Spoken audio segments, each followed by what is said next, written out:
우리 좌우 옆에 계신 분들과 함께 인사했으면 좋겠습니다. 우리는 그리스도인입니다. 아멘이십니까? 아멘.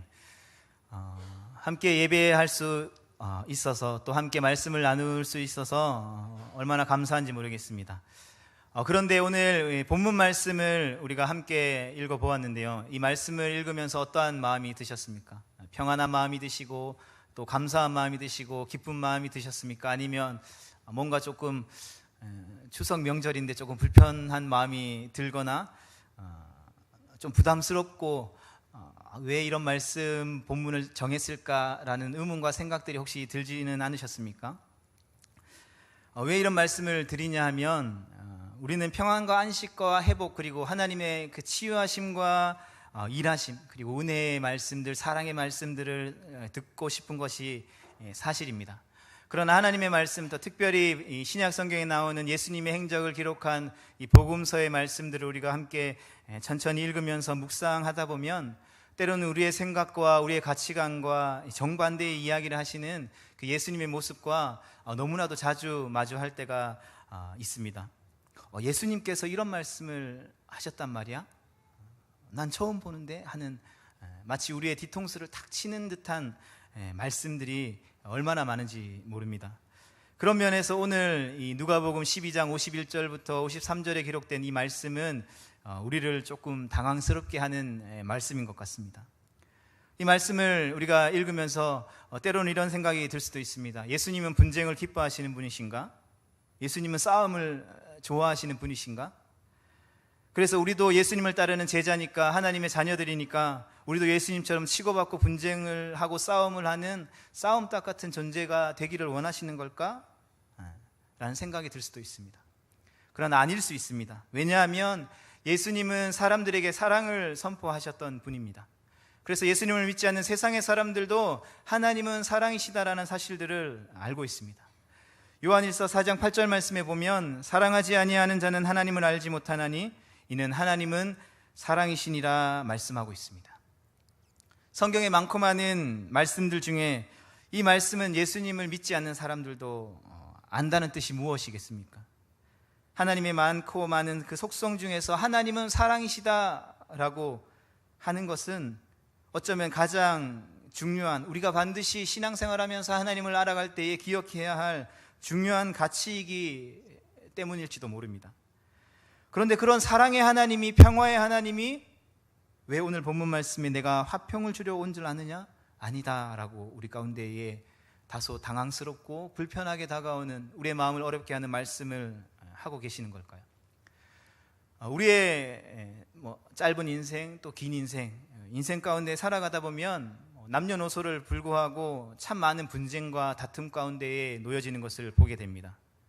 그리고 그 싸움의 분쟁과 다툼과 싸움들을 조금 한 발짝 물러서서 바라보면 그 모든 전쟁들의 싸움들에는 전제가 하나 있다라는 것입니다. 그것은 바로 서로 다른 생각을 가진 사람들이 만났을 때에 이 싸움과 분쟁과 다툼이 일어나더라는 것입니다. 다른 말로 표현하자면 이 가치관의 문제라는 것이었습니다. 똑같은 생각과 똑같은 것을 원하는 사람들이 모이면 당연히 싸우지 않겠죠. 그러나 다른 생각을 가진 사람들이 만났을 때에 싸움은, 분쟁은, 다툼은 늘 일어나게 된다는 것입니다. 요즘은 내비게이션이라는 것이 너무나도 잘 발달되어 있습니다. 저는 고향이 지방이다 보니까 이 수도권의 지리들이 익숙하지 않을 때가 있습니다. 이 에덴교회를 처음 찾아올 때도 내비게이션의 수지 에덴교회를 치고 찾아왔습니다. 지리를 잘 아시는 분도 계시겠지만 제가 수원역 쪽에 살고 있는데 수원역 쪽에서 오려고 하다 보면 다양한 길이 존재합니다. 이제 화성으로 해가지고 창녕문을 통해서 오는 길도 있고 수원시청 쪽으로 해서 우만 고가차도를 넘는 경우들도 있고 아니면 도청 쪽으로 해서 상현역 쪽으로 오는 길도 있고 매우 다양한 길들이 있죠. 처음에 왔었을 때는 이 화성을 지나서 왔었습니다. 근데 시간이 지나면 이 내비게이션을 따르기보다 다른 길로도 가보고 이 질이 점점 더 익숙해지다 보면 내비가 하는 이야기들을 따르지 않을 때가 있더라는 것입니다. 왜냐하면 다른 길로 가봤더니 그 길이 조금 더 빠르게 느껴졌기 때문에.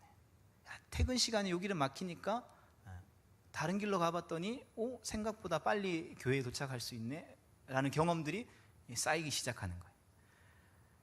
그러다 보니까 이 교회를 올 때마다 내비의 안내를 따라서 교회에 갈 것인가, 아니면 내가 그동안 경험하고 알고 있는 지식에 따라서 교회에 올 것인가. 여러분들에게는 이 사소한 아무것도 아닌 것 같은 이 내비와의 이 싸움이, 저에게는 이 단 한 번의 선택, 이 내비를 켰을 때에 그 내비가 안내하는 길로 갈 것인가, 아니면 내가 알고 있는 이 시간에는 이 길이 막히지 않으니까 내가 알고 있는 길을 향해서 갈 것인가의 이 싸움이, 교회에 5분 일찍 도착할 것인가 아니면 10분 늦게 도착할 것인가를 좌우하는 굉장히 큰, 왜냐하면 그 5분과 10분에 따라서 제 마음의 생각도, 이 마음의 준비도, 예배를 드리는 제 마음의 준비도 너무나도 차이가 나더라는 거죠. 무슨 말씀을 드리려고 하는 것이냐면, 바로 이 너무나도 사소하지만 이것 또한 무엇이 옳고 무엇이 더 신뢰할 만한가의 싸움이라는 것입니다. 내비와 제 지식과 경험의 싸움이라는 거죠. 내 경험에서 나오는 판단대로 믿고 따를 것이냐, 아니면 누군가의 조언에 따라서 맞춰 타협하고 따를 것이냐의 싸움이라는 거죠. 그런 의미에서 오늘 성도 여러분들과 함께 나누고 싶은 말씀의 첫 번째 주제는 바로 타협하지 않음의 문제라는 것입니다. 본문 말씀에서 예수님께서 말씀하시고자 하는 그 말씀의 의도는 단순히 너 나랑 싸워 라고 하는 이 감정적인 그러한 싸움의 문제가 아니라 타협하지 않음의 문제라는 것입니다. 우리가 성경을 읽다 보면, 특별히 구약 성경에는 수많은 전쟁들과 싸움들과 다툼들과 분쟁들이 나오는 것을 볼 수가 있습니다. 그러나 성경의 싸움들은 단순히 싸움 자체를 이야기하고 있는 것이 아닙니다. 성경을 하나님께서 저자들을 통해서 기록하신 목적에는 단순히 그 시대에 역사적으로 이 싸움이 있었어 라는 것들을 말씀하기 위해서 기록되어져 있지 않다라는 것입니다. 성경에 나오는 모든 싸움은 바로 가치관의 충돌을 이야기하는 것입니다. 세상과 세상 사람들과 하나님과 하나님의 백성들 간의 가치관의 충돌. 우리가 잘 알고 있는 다니엘은 유대인 출신으로서 이스라엘 백성들이 바벨론의 포로로 잡혀갈 때 포로로 따라갔던 소년이었습니다. 포로 출신임에도 불구하고 우리가 잘 알고 있듯이 바벨론이라는 최강대국의 총리로서의 삶을 살았습니다. 그런 인생 속에서 그의 주변의 사람들은 어떠한 사람들로 넘쳐났을까요? 그가 살았던 환경은 어떠한 환경에 속해 있었을까요? 당시 사회 문화와 종교가 이방신을 섬기는 우상의 문화로 가득했던 것들, 하나님을 섬기는 백성이 아니라 그 이방신들을 섬기고 우상들을 섬기는 사람들로 가득했던 그 세상의 중심에 살아가던 다니엘. 그러나 그는 어떠한 상황에서도 하나님을 예배하는 것을 멈추지 않았습니다. 그런데 그런 다니엘을 주위 사람들이 시기하고 질투하고 불편해하기 시작하는 것입니다. 그래서 다니엘을 공격하기 시작합니다. 왜요? 자신들이 가지고 있는 생각과 가치관과 다니엘이 달랐기 때문에. 남들 다 이렇게 하는데 너는 왜 그렇게 하지 않냐라고 이야기할 때 다니엘은 자신의 생각을 굽히지 않았기 때문인 것입니다. 그래서 법을 만들고 다니엘을 끌어내리고 죽이려는 생각들을 하게 된 거죠. 그러나 우리가 잘 알고 있듯이 그럼에도 불구하고 다니엘은 자신의 뜻을, 자신의 믿음을 굽히지 않았습니다. 오늘 이 시간을 통해서 저와 성도 여러분들에게 도전하고자 하는 그 싸움은 바로 이러한 싸움인 것입니다. 그런 의미에서 우리가 잘 알고 있는 다니엘은 매우 강한 사람이었습니다. 다윗도 이러한 경험을 했습니다. 왕이 되기 전에 다윗은 정말 아무 이유 없이 사울 왕에게 쫓겨다니며 광야에서 10여 년이 넘는 시간 동안 광야 생활을 했던 것이죠. 하루하루 생명을 장담할 수 없는 삶을 살았던 사람이 바로 다윗인 것입니다. 그러던 중에 다윗에게 자신을 죽이려고 하는 사울을 죽일 수 있는, 원수를 갚을 수 있는 기회가 생겼습니다. 사무엘상 24장 3절 말씀에 보면 사울왕이 볼일을 보기 위해서 굴 속에 들어가 뒤돌아 앉아 있는데 그 굴 깊숙한 곳에 다윗과 그의 병사들이, 그와 함께하던 자들이 숨어 있었다라고 기록하고 있는 것을 볼 수가 있습니다. 여러분, 용변을 볼 때에 무기를 들고 있는 사람이 어디 있겠습니까? 갑옷을 입고 있는 사람이 어디 있겠습니까? 가장 편안한 복장으로 가장 안정을 취할 수 있는 자세로 볼일을 보는데, 그 뒤에 자신의 원수 같던 다윗이 숨어 있었던 거죠. 그 사실을 알리 없는 사울이 볼일을 볼 때에 다윗과 그와 함께 한 자들이 대화하기 시작하는 것입니다.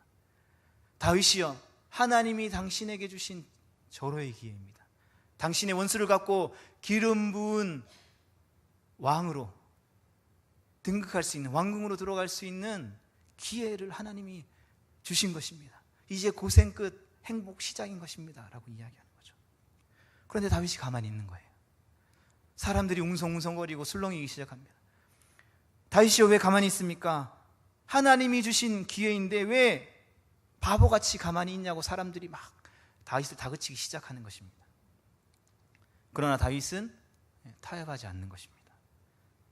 흔들리지 않았습니다. 자신을 사랑하고 아껴주는 최측근, 자신과 함께 숱한 고생을 함께했던, 고난을 함께했던 그 사랑하는 이들이 자신을 위해서 아끼고 사랑하는 마음으로 하는 종원일지라도 그는 흔들리지 않고 그들에게 오히려 고백합니다. 심판은 하나님의 몫이다. 하나님이 기름 부은 자를 결코 사람의 손으로 해하지 않을 것이다. 그런 의미에서 다윗 또한 다니엘처럼 정말 강한 사람인 것 같습니다. 하나님을 따르는 것이 옳다라고 말하는 믿음의 사람과 남들은 그렇게 하지 않는다, 왜 바보처럼 그렇게 사느냐라고 이야기하는 세상과의 가치관의 싸움, 타협함의 문제. 오늘 이 말씀은 두 가지 사이에서 타협하느냐 아니면 충돌하느냐의 가치 문제를 우리 가운데에 도전하고 있는 것입니다. 두 번째로 함께 나눌 말씀은 나의 최고의 가치가 무엇인지 확실해지는 순간 우리는 타협하지 않는 사람이 된다라는 것입니다.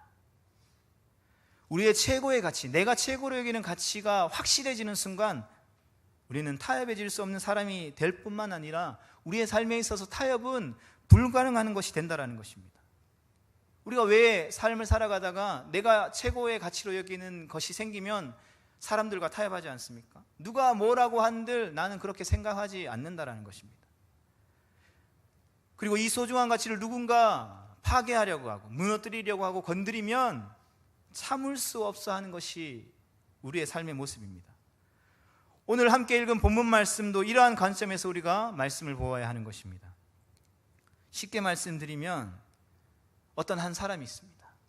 인생에 소망 없이, 희망 없이, 꿈도 없이 절망 가운데 살아가던 사람이 누군가가 전하는 복음을 듣고 예수님을 만난 것입니다.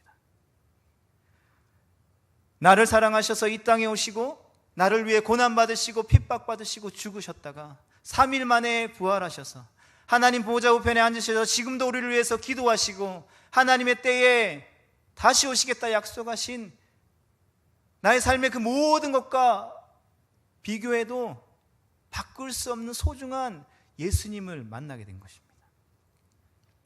이것이 너무나도 소중한 가치가 되고 내 삶의 기쁨이 되어져서 소망 없는 삶이 희망으로, 생명 없는 죽은 것 같은 삶이 생명으로 변화되어진 것입니다. 그렇게 눈을 뜨고 나서 주위를 살펴봤더니 그러한 예수님, 나에게 가장 소중한 가치가 되시고 생명이 되시고 소망이 되신 예수님을 알지 못하는 주변 가족, 친구, 이웃들이 너무나도 많은 거예요. 그래서 나의 소중한 가치 되신 예수님을 소개하기 시작하는 것입니다. 누구야? 예수님 믿자. 예수님 믿고 함께 교회 가자. 함께 천국에 가자. 예수님은 사랑이시야, 희망이시야, 소망이시야, 생명이시야. 막 이야기하는 거죠. 그런데 그 복음을 들은, 그 예수님을 소개받은 사람들이 순순히 그렇구나, 예수님이 그런 분이시구나, 나도 널 따라서 교회 갔으면 좋겠어 라고 이야기하면 너무나도 좋겠죠. 그러나 그 말을 내뱉는 순간, 우리의 입술을 통하여서 선포되어지는 순간 그 사랑하는 가족들로부터, 친구들로부터, 이웃들로부터, 직장 상사, 동료, 후배들로부터 온갖 조롱과 핍박이 날아오기 시작하는 것입니다. 우리 집에서는 어떻습니까?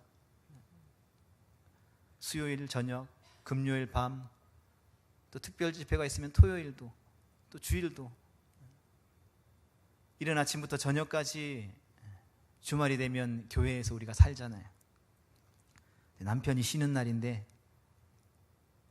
오랜만에 회사에 안 가고 쉬는 날인데 가족들이 나들이 갈 계획을 짜는 거예요. 근데 특별 집회가 있어요.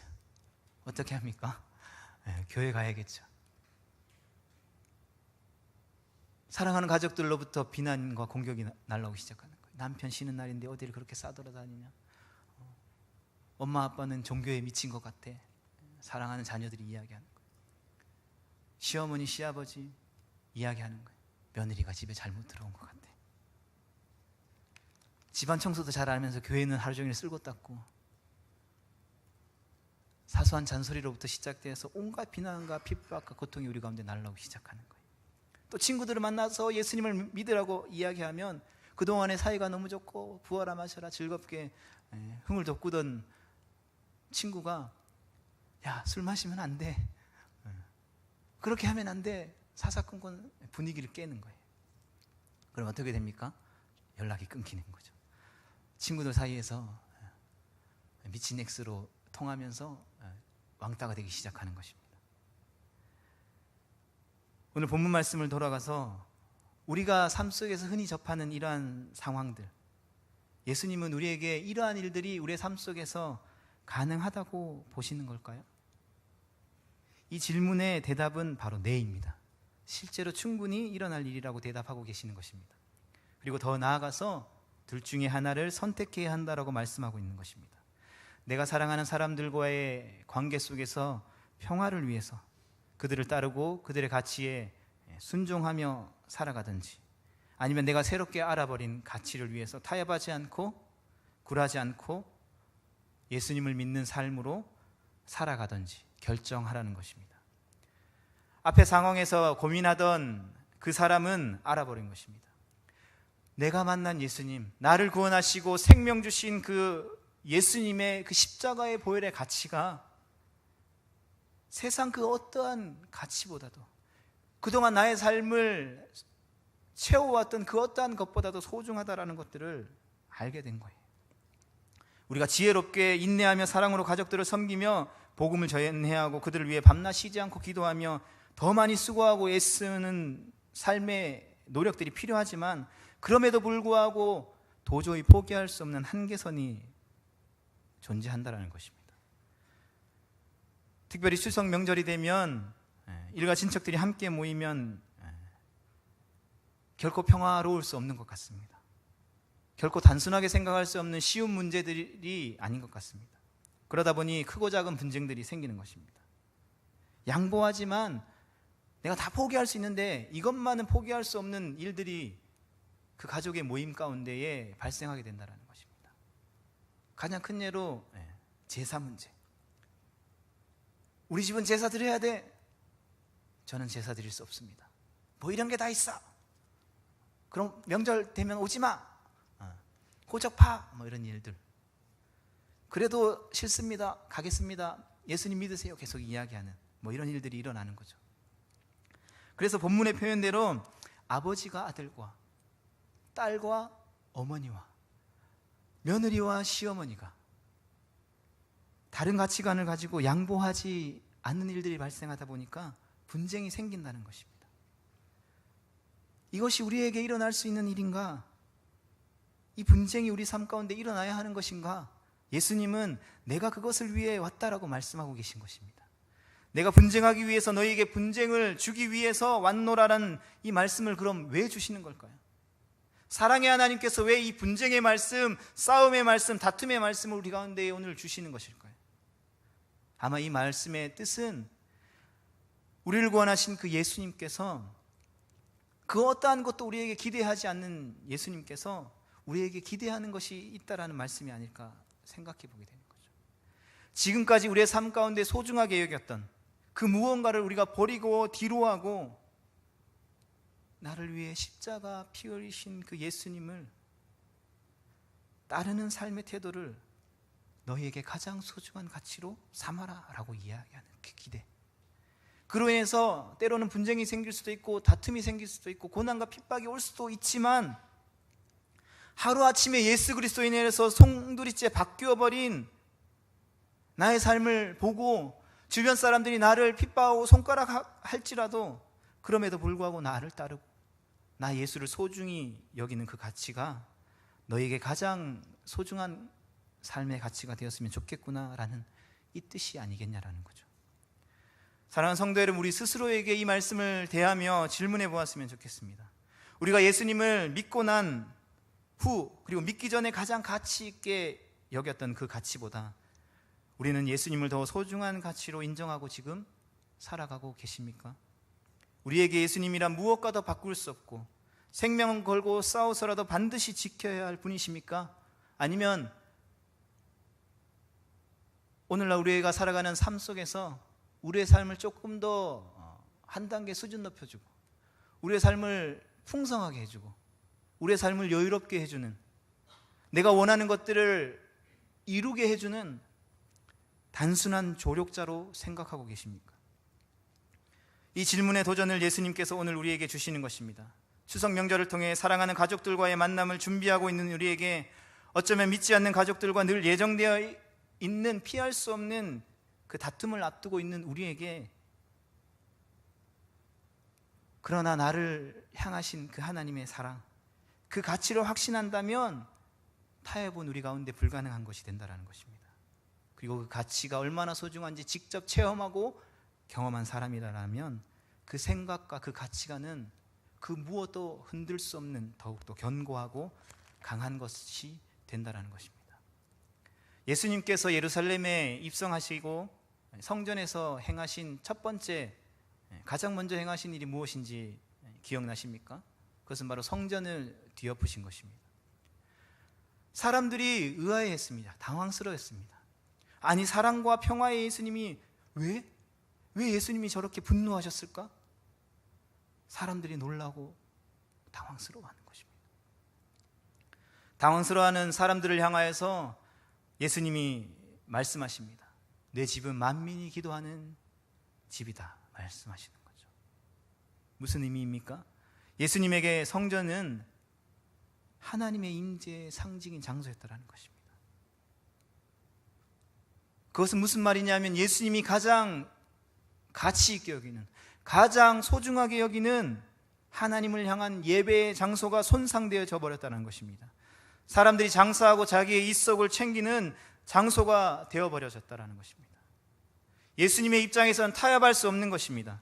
아무리 생각해보아도 이건 아니었던 것입니다. 예수님께서 보실 때에. 그래서 싸우시는 것입니다. 눈치 보지 않고 타협하지 않으시고 생명의 위협을 받을지라도 그 누가 뭐라 하더라도 사람들이 반기를 들던 말던 예수님은 싸우시는 것입니다. 우리도 마찬가지입니다. 때론 자녀들을 양육할 때 자녀가 부당한 일을 당하면 부모님들은 싸우곤 합니다. 그래서 우리나라 말에는 애들 싸움이 어른 싸움 된다는 말이 있을 정도로, 직장에서 일하는 직장인들은 회사의 이익을 위해서 싸우곤 합니다. 회사의 일이 잘 되고 회사가 성장해야 나 또한 잘 될 수 있기 때문에, 회사의 가치와 반대되는 일이 있거나 거래처를 직면할 때면 그 사람을 설득시키고 야근을 해서라도, 주말을 반납해서라도 그것들을 이루고 마는 것입니다. 그리고 때로는 그것이 부적절하고 부당한 일일지라도 우리는 싸우곤 합니다. 우리의 이러한 삶 속에 이러한 일들이 얼마나 자주 일어나는지,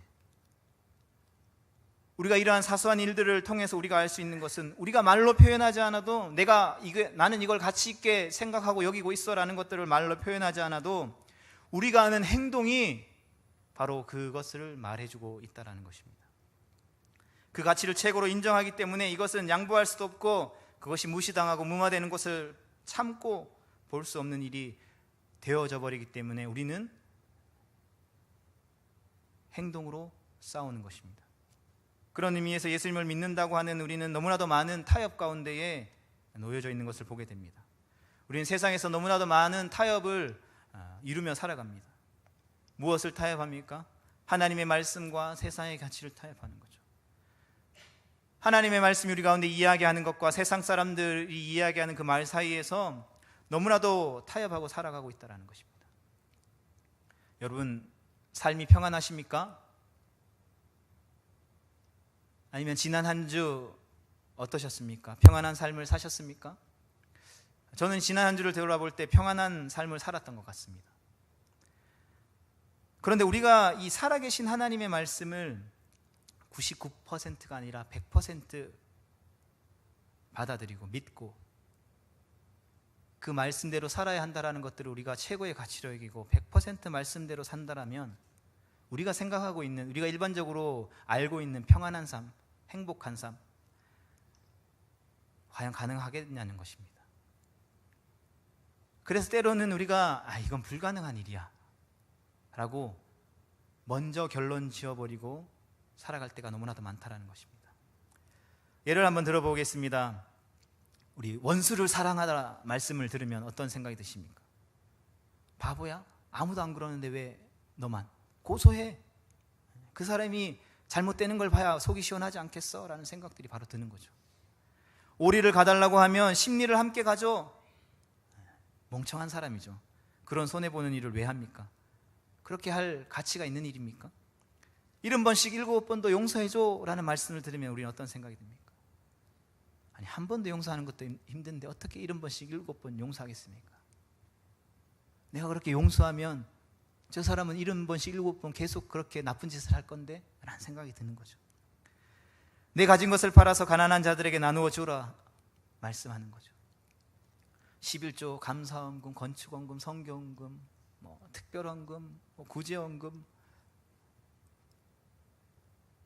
나보다 많이 한 사람이 어디 있다고. 먹고 살기도 빠듯한데 무슨 모든 재산을 팔아서 가난한 자들에게 나눠주라 말씀하냐 싶은 겁니다. 세상 사랑하지 말아라 말씀하십니다. 그러나 우리는 생각합니다. 세상에 좋은 게 얼마나 많은데, 즐길 거리가 얼마나 많은데, 맛집도 많고 놀러 갈 때도 많고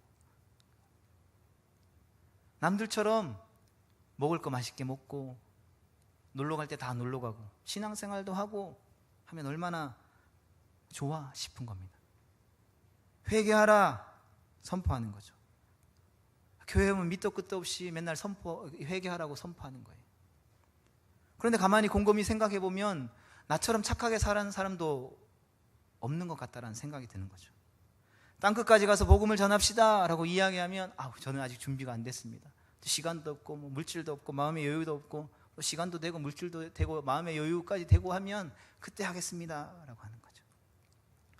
사랑하는 성도 여러분, 우리 가운데에 하나님의 말씀이 선포되어지지 않는 것이 아닙니다. 하나님의 말씀이 들려지지 않는 것이 아닙니다. 우리가 하나님의 말씀을 읽지 않는 것이 아닙니다. 그런데 우리는 끊임없이 타협하는 것입니다. 그리고 무엇만 거르나요? 사랑의 하나님, 은혜의 말씀, 풍성히 채우시고 입히시고 돌보시고 함께 하시는 그 하나님, 그것이 틀렸다라는 것을 이야기하는 것이 아닙니다. 그것들은 기가 막히게 스펀지처럼 쭉쭉 빨아들이는 거죠.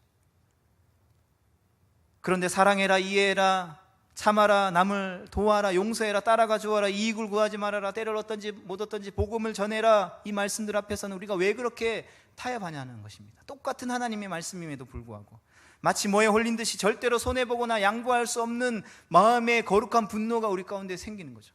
그래서 사랑하는 것, 이해하는 것, 용서하는 것, 내가 하는 게 아니라 너부터 해야지, 쟤부터 해야지 라는 생각이 드는 것입니다. 솔직히 사역을 하면서 이런 생각이 들 때가 많이 있습니다. 내가 예수님을 위해 해드리고 있는 것이 무엇일까라는 생각들이죠. 명색이 전도사인데 주일날 예수님을 위해서 나는 무엇을 하고 있는가 생각이 들 때가 있습니다. 그래서 생각해 보는 거죠.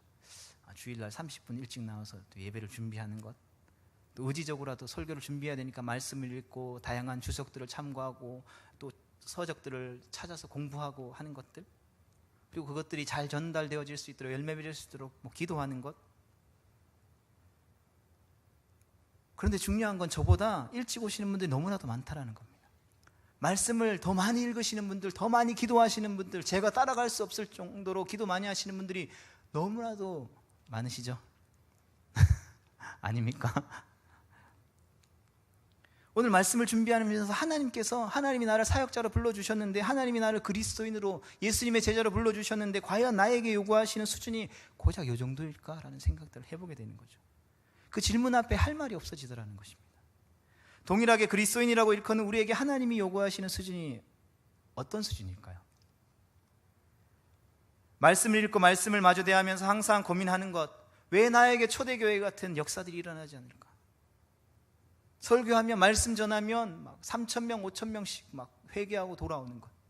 성복역 앞에 가서 회개하라, 하나님의 나라가 가까이 왔다 이야기하고 예수님 믿으라고 이야기하면 막 꽉 찬 지하철에서 내리는 사람들이 그 말씀을 듣고 다 이 에덴교회 와가지고 막 하나님의 말씀을 들려주세요, 함께 예배해요, 이런 일들이 일어나야 되는데,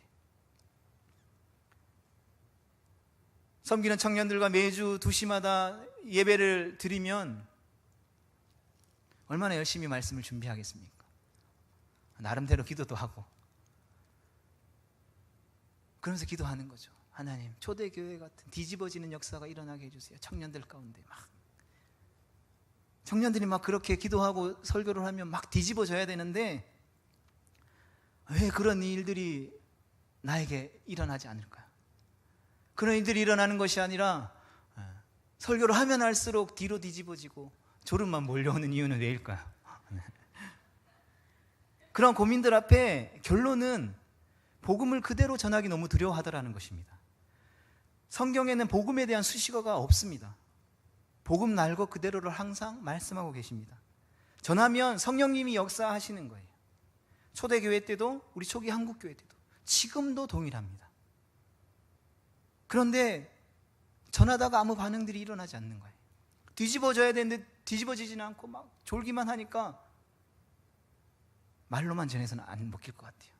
그래서 막 안경도 설교 시간에 벗어보고, 다른 PPT도 사용해보고, 다른 막 이런 것들을 사용하기 시작하는 거죠. 그러면서 타협하기 시작하는 것입니다.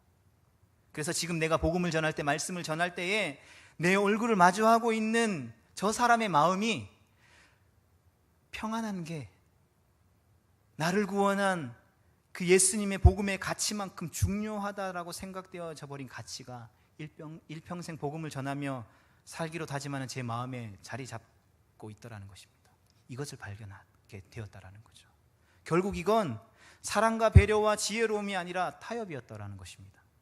아니, 오히려 사랑과 배려와 지혜로움으로 포장하는 그 포장지로 포장하고 있는 모습들을 발견하게 되더라는 것입니다.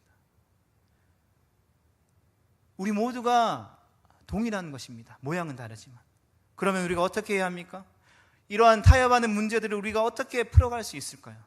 결국 시작은 여기서부터입니다. 세 번째, 열심이 아니라 바른 지식이 싸움을 이기게 만들어준다는 것입니다. 세상의 가치관과의 싸움에서 우리가 붙들어야 할 것은 무엇이겠습니까? 우리가 받은 학위, 우리가 벌고 있는 돈이겠습니까? 아니요, 바른 지식이라고 성경이 이야기하고 있습니다. 바로 하나님의 말씀이라는 것입니다. 우리가 입버릇처럼 늘 신앙생활을 하면서 이야기하는 것이 있습니다. 신앙생활 열심히 해야지, 맡겨주신 직분, 내가 사명, 충성되이 감당해야지.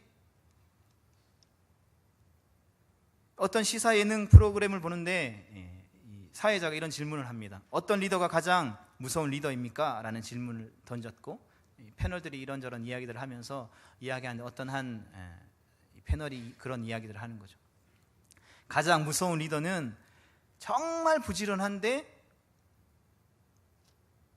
아무것도 모르는 리더가 가장 무서운 리더입니다 라는 이야기를 한 적이 있어요. 그 이야기를 듣는데 뭔가 확 이해가 되고 공감되어지더라고요. 그러면서 이 이야기가 굉장히 이제 그 프로그램에서도 웃는 상황들이 발생했는데, 굉장히 웃기면서도 슬픈 이야기더라는 것이죠. 왜냐하면 열심이라도 없으면 사고를 안 쳐요. 그런데 열심을 가지고 아무것도 모르면서 뒤죽박죽 자기 마음대로 막 이것저것 하다 보니까 결국 모든 일이 엉망진창이 되더라는 것입니다. 마찬가지로 신앙을 가진 우리 모두라면 동일하게 늘 하는 고민들이 있을 것입니다. 예수님을 어떻게 하면 기쁘게 해드릴 수 있을까? 내가 삶 속에서 하나님이 허락하시는 오늘 하루의 삶을 어떻게 살아가야 하는 것이 하나님이 기뻐하시는 삶을 살아가는 것일까? 한 가정의 아들로, 딸들로, 남편으로, 아내로, 어머니로, 아버지로 열심히 살겠습니다. 최선을 다해 살겠습니다. 너무나도 좋은 것입니다. 그러나 신앙을 가진 우리에게 있어서 문제는 무엇입니까? 열심히 하고 최선을 다하려는 의지들은 충만한데 예수님이 우리의 삶 속에서 원하시는 모습이 무엇인지는 정작 모를 때가 너무나도 많더라는 것입니다. 뭔지 모르니까 누가 이 이야기를 하면 그렇구나, 누가 저 이야기를 하면 이렇게 팔랑귀처럼 따라가는 거죠. 그리고 내 마음대로 자충우돌하면서 열심히 사는 것입니다. 내 생각에는 하나님이 기뻐하시는 것이 이걸 것 같아라는 생각들을 추측하면서. 사랑하는 성도 여러분, 하나님을 사랑하십니까? 아멘.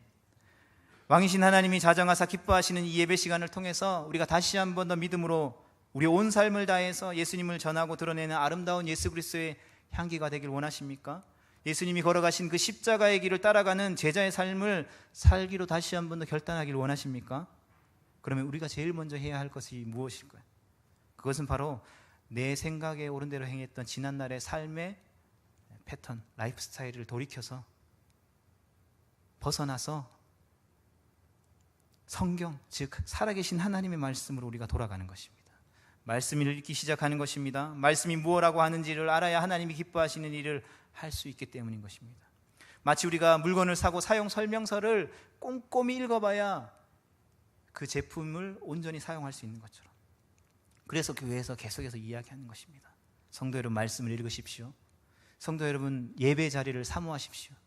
특별 집회가 있으면 오셔서 함께 예배했으면 좋겠습니다. 다양한 훈련들을 받으세요 라고 이야기하는 것입니다. 이것이 너무나도 중요한 것이기 때문에 어리니까 해도 되고 안 해도 되는 것이 아니라, 나는 나이가 들고 몸이 불편하고 시간이 없으니까 해도 되고 안 해도 되는 것이 아니라, 남녀노소 그리스도인이라면 누구나 해야 하는 필수사항인 것입니다. 제가 말씀을 배우기 전에 가장 많이 했던 질문은 바로 이러한 것들이었습니다. 우선 명색이 예수님을 만나지는 못했지만 교회를 다니고 있는 종교인이었기 때문에, 또 부모님들이 교회 중직자로 계시고 또 가족들이 많이 있었기 때문에 체면을 굉장히 중요시했어요. 그래서 하고 싶은 것이 있어도 그냥 난 이거 하고 싶어 이렇게 이야기하면 좀 모양이 빠지잖아요. 그래가지고 어떻게 하면 잘 포장할 수 있을까? 믿음 좋은 청년처럼, 믿음 좋은 신앙인처럼 어떻게 하면 내가 단순히 그냥 직장에 취직하는 것인데도 불구하고 잘 포장해서 신앙적으로 부드럽게 모든 사람들이 나만 생각하면 믿음이 좋은 사람이구나라고 생각할 수 있을 만큼 어떻게 하면 포장할 수 있을까 해서 하나님이 말씀하시지 않았는데 막 검색하기도 하고 성경을 막 찾는 거죠. 그래서 좋은 말씀들 딱 밑줄 쳐놓고 이야기할 때 하나님이 이 말씀 주시면서 나를 이 길로 인도하셔서 이야기하는 거죠. 그런데 예수님을 만나고 말씀을 읽기 시작하고 또 다양한 교회 프로그램들과 훈련들을 통해서 또 학교에 진학하면서 말씀을 배우기 시작했더니 이 말씀이 잘못되어도 너무 잘못되고 전혀 따라서는 안 되는 질문이었다라는 것들을 깨닫게 된 거죠. 그리고 이렇게 바뀌어야 한다는 것들을 깨닫게 되었습니다. 그것은 바로 하나님, 제가 이것을 원하는 마음이 지금 생깁니다. 과연 하나님, 이 마음을 내가 지금 품고 있는 것이, 이 드는 마음대로 행하는 것이 과연 성경적으로 하나님의 뜻에 옳은 일입니까? 였다라는 것입니다. 이 질문이 우리의 인생 가운데, 우리의 삶 가운데 먼저 나와야 한다라는 것을 깨닫게 되었습니다. 그리고 이것을 추구하는 자와 그렇지 않은 자와의 사이에서는 결코 화평이 생길 수 없다라는 것들을 깨닫게 되었습니다. 수요일, 금요일, 토요일, 주일 예배, 특별 집회, 교회에서 하는 수련회, 모든 프로그램을 가고자 하는 우리들과 그것들을 어떻게든 가지 못하도록 말리는 가족들과 직장 상사들과 친구들 사이에서 화평이 너무나도 힘든 것처럼 서로 다른 가치를 가지고 살아가는 사람들이 무조건적으로 평안하기란 너무나 어렵다라는 것입니다. 우리와 세상 사이에서, 세상 속에서 살아가는 우리가 그렇다라는 것입니다.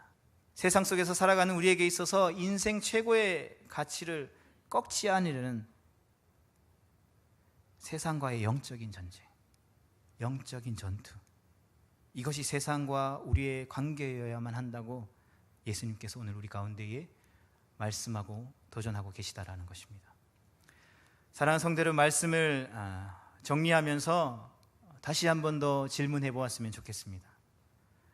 여러분, 우리는 예수님의 이름을 위해서 다른 누군가와 세상의 가치관과 싸워본 적이 있으십니까?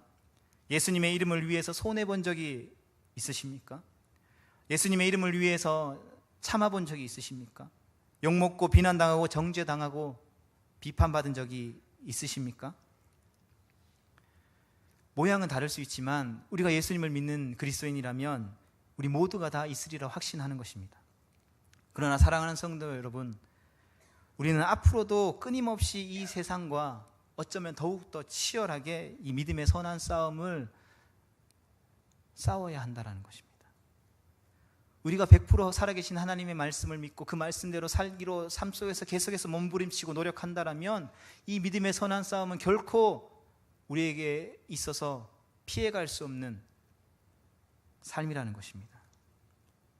세상과 치고받고 막 싸우는 싸움닭이 되자고 이야기하는 것이 아닙니다. 세상의 가치관을 무조건 수용하는 자가 되어서는 안 된다라는 이야기를 하고 싶은 것입니다.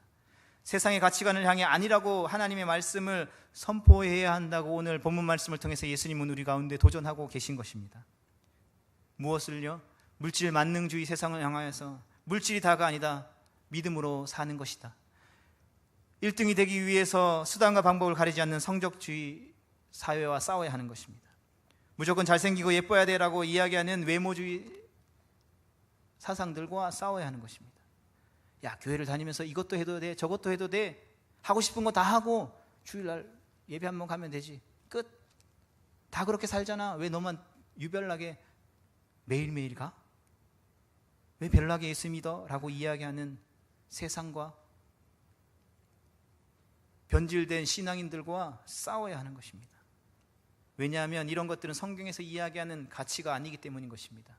우리가 진짜 그리스도인이라면 성경에서 이야기하는 가치를 따라야 하기 때문인 것입니다. 또 우리의 감정들과 싸우는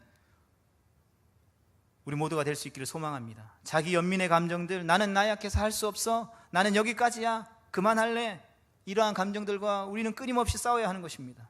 왜냐하면 이러한 감정들은 하나님의 말씀 가운데에서 우리 가운데 주시는 감정들이 아닌 것입니다.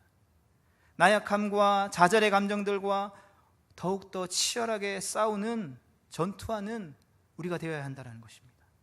그것이 오늘 누가복음 12장 51절에서 53절을 통하여서 하나님이 우리 가운데 주신 말씀, 나는 너희에게 분쟁을 주러 왔노라 말씀하신 예수님의 말씀의 진정한 의미일 것입니다.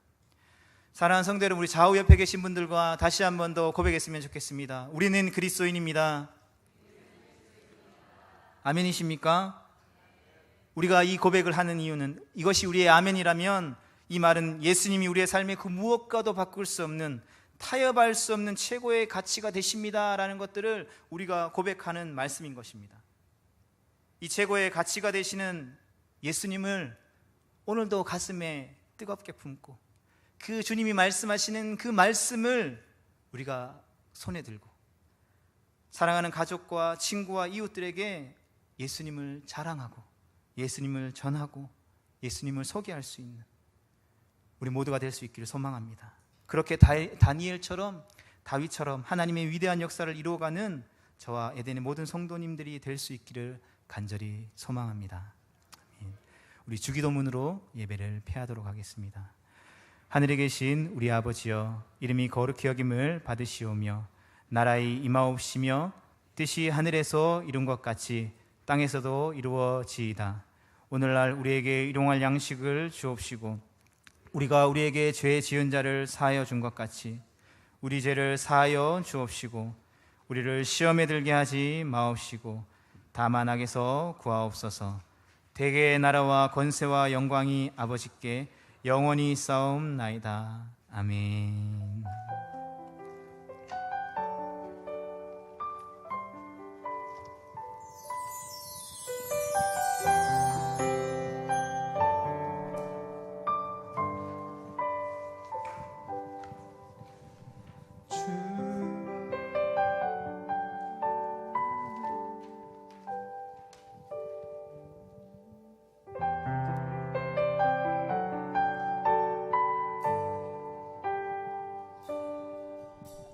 주와 함께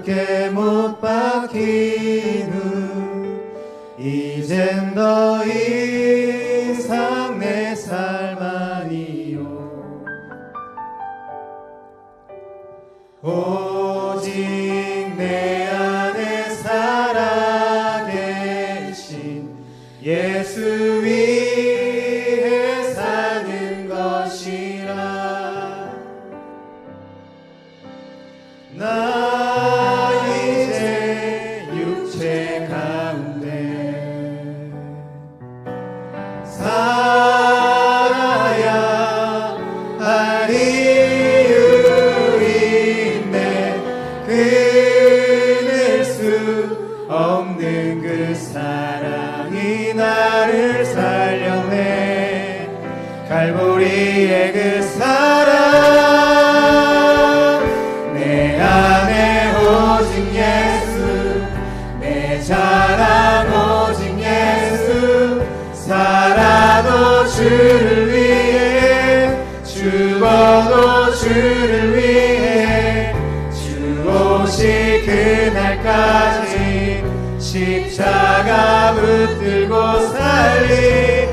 고난의 끝에 찾아올 영광 위에 내 안에 오직, 내 안에 오직 예수, 내 자랑 오직 예수. 살아도 주를 위해, 죽어도 주를 위해.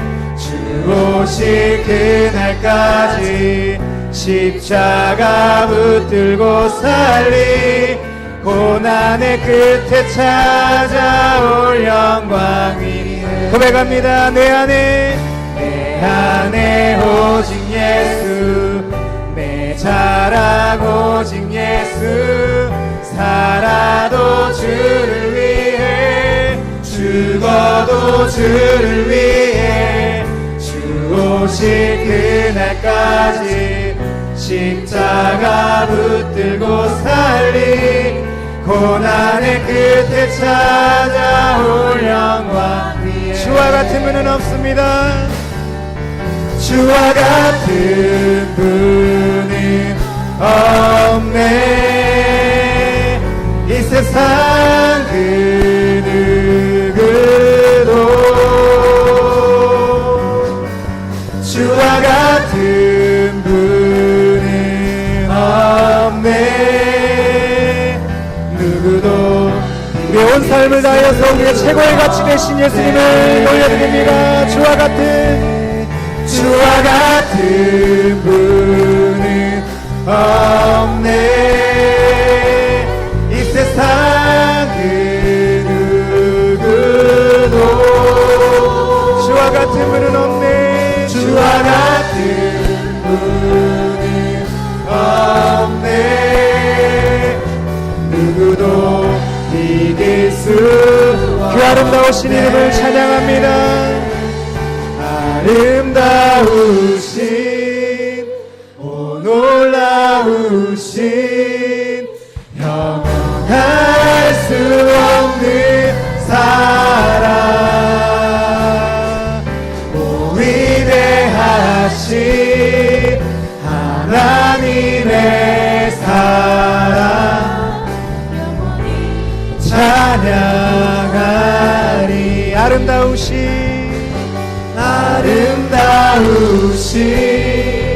오 놀라우신 영원할 수 없는 사랑. 오 위대하신 하나님의 사랑 영원히 찬양하리. 우리 시간 주신 말씀을 기억하며 함께 기도했으면 좋겠습니다. 주님, 예수님이 우리의 삶의 최고의 가치 되심을 우리가 깨달았음에도 불구하고 끊임없이 우리를 향해 소리치는 그 세상의 소리에 우리가 흔들리고 넘어졌을 때가 너무나도 많았음을 고백합니다. 그러나 하나님, 오늘 이 시간 다시 한 번 더 기도하며 주님 앞에 고백하는 것은 주님 다시 한 번 더 우리의 삶의 최고의 가치 되신 그 예수님으로 우리가 충만케 되어지길 원합니다. 성령 하나님, 이 시간 우리 가운데 오셔서 그 세상의 소리와 가치관 때문에 힘들고 때로는 그 가치와 싸우다가 넘어지고 좌절하고 낭망하여서 때로는 그것들을 지키며 살아가는 것이 너무나도 힘들어진 우리의 마음을 주님 이 시간 위로하여 주시옵소서.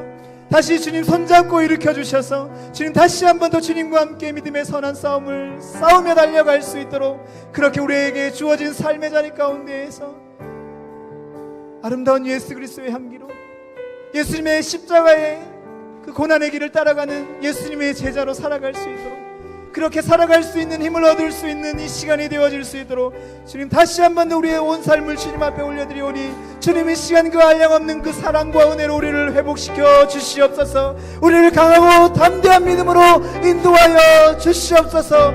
일어나 주님 위하여서 세상과 싸우는 주님의 거룩한 백성 되게 하여 주시옵소서. 함께 기도하며 나아가겠습니다. 주여, 하나님, 우리가 그리스도인입니다. 우리가 그리스도인이라고 고백하는 것은 나의 삶의 그 어떠한 가치보다 예수님이 가장 귀하고 귀한 가치가 되심을 고백하는 것임을 고백합니다. 하나님 아버지, 이 믿음의 고백, 이 가치의 고백이 결코 타협될 수 없고 결코 흔들리지 않도록 하나님 우리 손잡고 다시 한 번 더 일으켜 주시옵소서. 우리에게 믿음을 부어 주시옵소서. 때로는 넘어질 수 있고 때로는 주저앉을 때도 있지만 그럼에도 불구하고 우리의 손을 잡고 일으켜 주시는 그 주님과 함께 다시 일어나 세상을 향하여서 믿음의 선한 싸움을 싸우기로 결단하며 달려갈 수 있는 우리 모든 내 성도님들 되어질 수 있도록 그렇게 주님 앞에 달려갈 때에 주님 우리의 모든 삶을 채워주시고 인도하시고 함께 하시는 그 은혜들을 날마다 누리며 나아가는 그 아름다운 예수 그리스도의 이름이 우리의 삶을 통하여서 향기롭게 배어오르는 하나님의 영광을 모든 주제에 오는 거룩한 하나님의 백성들로 일어날 수 있는 영광을 주님 우리 가운데 불어 주시옵소서. 그렇게 추석 명절 믿음으로 승리할 수 있도록 주님 역사해 주시옵소서.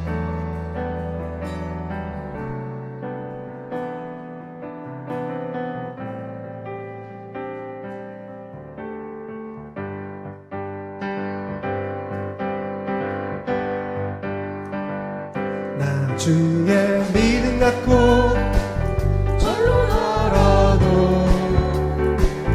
나 주의 믿음 갖고 실망치 않네.